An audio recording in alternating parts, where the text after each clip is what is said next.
ہم سب نے جو یہاں کا یورپین ایکسٹرنل ایکشن سروسز ہے، مطلب اس یورپین یونین کا ایک قسم کا جو ان کا فارن آفس کا ادارہ ہے، یہاں کے آفیشلز کے ساتھ انگیج کیے، پاکستان کا موقف امن کے حوالے سے، سندھو دریا کا حملہ کے حوالے سے، کشمیر کے عوام کی جدوجہد کے حوالے سے، بھارت کے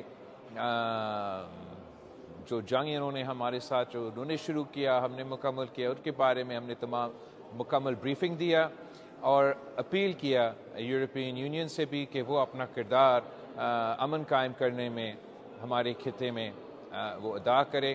انشاءاللہ تعالی ہم امید یہ رکھ رہے ہیں، جیسے آپ نے خود دیکھا کہ کل ایک بار پھر پریزیڈنٹ ٹرمپ نے کہا کہ کشمیر کے بارے میں وہ میڈیٹ کرنے کے لیے تیار ہے، مدد کرنے کے لیے تیار ہے۔ یونائٹڈ نیشنز میں جو پروگرس ہوئے ہیں وہ بھی آپ کے سامنے ہیں۔ اسی قسم کا یونائٹڈ کنگڈم کا اور یورپین یونین میں مثبت پازیٹیو رسپانس ملا ہے۔ اس وقت میں سمجھتا ہوں کہ پاکستان امن کا بات کر رہا ہے، امریکہ بھی امن کا بات کر رہا ہے، اگر کوئی آج تک جنگ کی بات کر رہا ہے وہ بھارت ہے، اور انشاءاللہ تعالی وہ بھی اس پوزیشن سے جلد پیچھے ہٹیں گے۔ آپ سب کا بہت شکریہ۔ بلاول صاحب، ایران پہ حملہ ہوا ہے، اس کے بارے میں کیا؟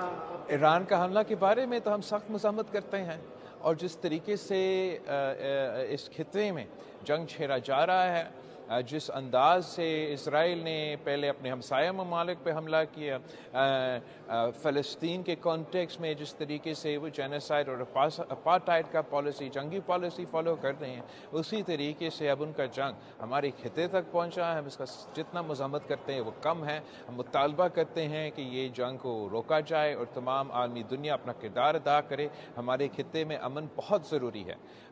یہ ہم افورڈ نہیں کر سکتے ہیں کہ ایران کے ساتھ جو یہ جنگ شروع ہوا ہے یہ زیادہ دیر چلے۔ ہمارا پاکستان کا تمام لیولز پہ، پرائم منسٹر نے، فارن آفس نے، ہر سطح پہ اس کا مزاحمت کیا ہے، اور ہم تو پاکستان کا نمائندگی کر رہے